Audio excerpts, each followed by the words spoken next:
Boa tarde, pessoal. Boa noite ou bom dia, eu não sei a hora que você está assistindo, mas hoje nós vamos ter a nossa primeira aula de Construção Civil 2, certo?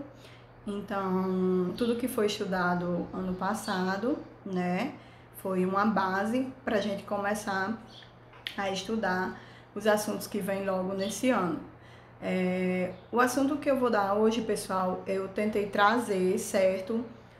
Mais aprofundado, porque eu dei muito superficial ano passado, então a gente vai começar a estudar hoje sobre fundações, tá bom? Então vamos lá. Então, o que são fundações? As fundações, elas são responsáveis pela transmissão das cargas nas edificações. Pontes, viadutos, certo? Todo tipo de edificação tem que ter a sua fundação e ela transmite as cargas para o solo, certo? Pode ser de forma direta ou indireta, através de dois tipos de fundações. As fundações, elas podem ser superficiais ou rasas e elas podem ser profundas, certo? E nós vamos estudar esses dois tipos de fundações. Antes de começar a estudar fundações, a gente precisa ter alguns tipos de conceitos, certo?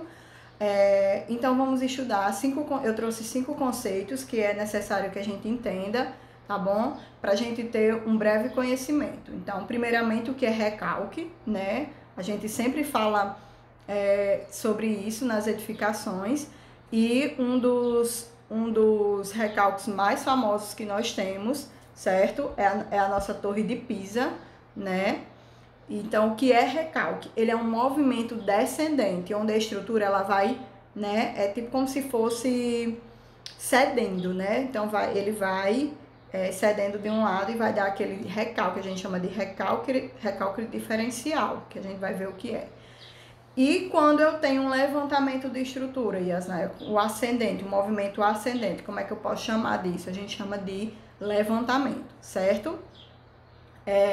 E o recalque diferencial é a diferença entre um ponto e outro, né? No caso da Torre de Pisa aqui, vocês podem perceber que esse ponto é diferente desse, né? Então, a gente tem um recalque diferencial, que eu posso ver que ele só inclinou de um lado e do outro ela permaneceu onde estava.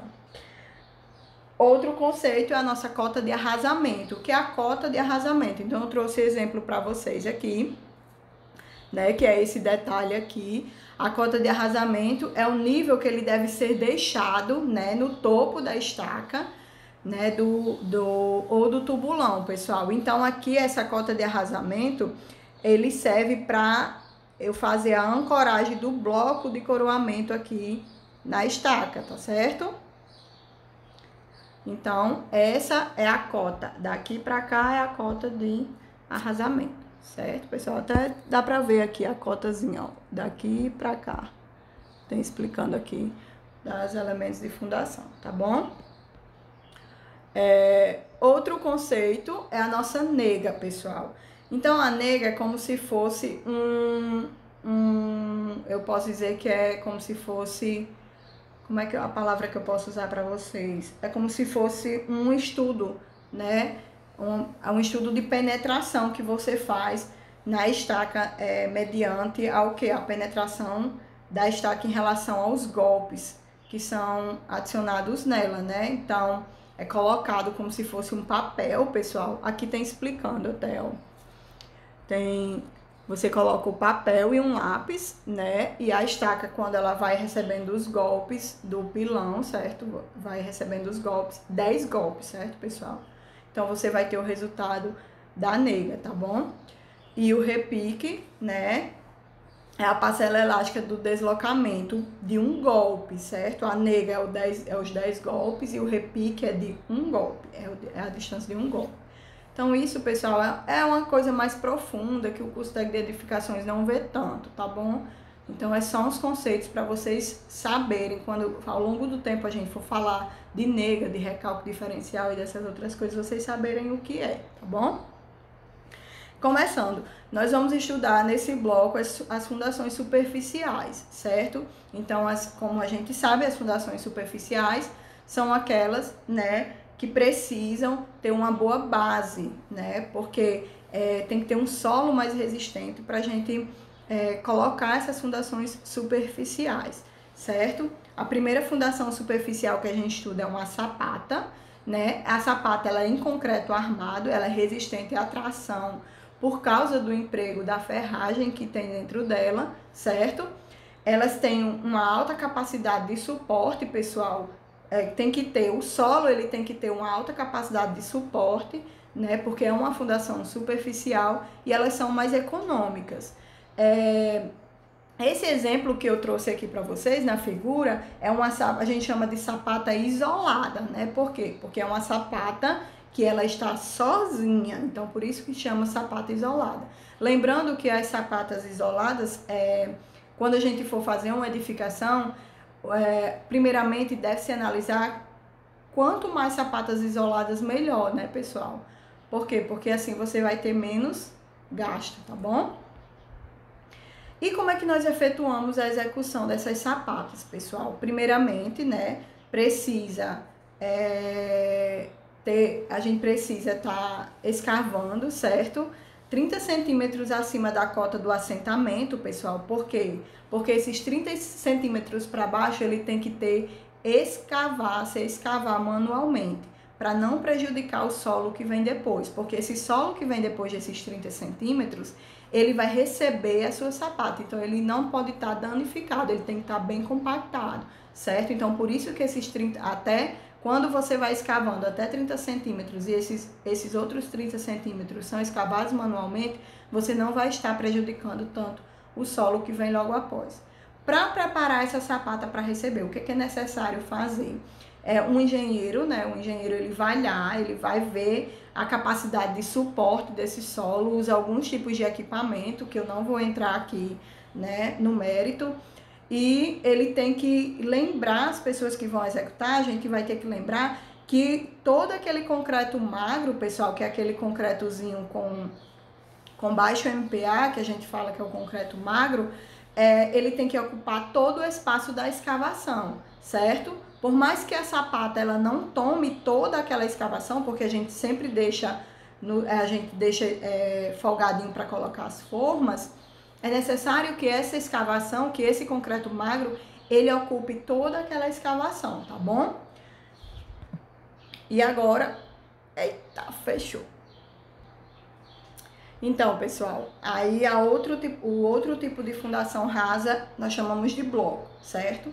Então, os blocos, eles são feitos com concreto simples e ciclópico, né, pessoal? Que são com os agregados maiores, graúdos, né?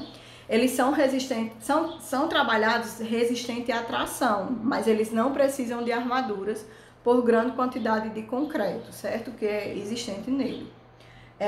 Eles podem ter faces verticais, inclinadas ou escalonadas. Nesse exemplo que eu trouxe para vocês na figura, pessoal, ele tem a base vertical, né? Ele pode ser com base escalonada, né? E a outra é inclinada, certo? E a gente não pode confundir, pessoal, de maneira alguma, a gente não pode confundir o bloco de coroamento ou capeamento com o bloco de fundação. O bloco de fundação, ele tem uma função. E esses outros blocos a gente usa em tubulões, usam em estacas, tá bom? A gente não pode confundir.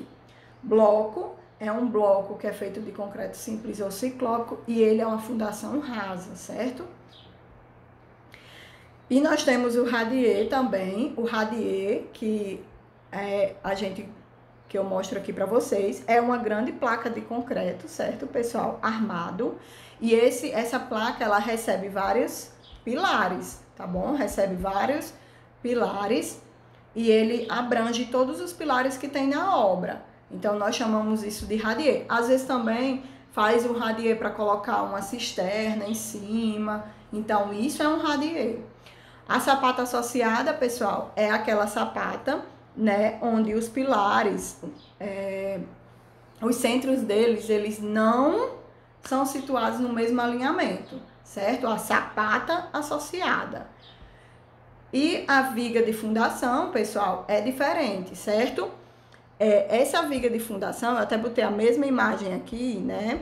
É quando os pilares, eles são situados no mesmo alinhamento, certo? Onde tem o mesmo alinhamento. Então, viga de fundação é diferente de sapata associada, tá bom? E a minha sapata corrida, Yasna? O que é uma sapata corrida?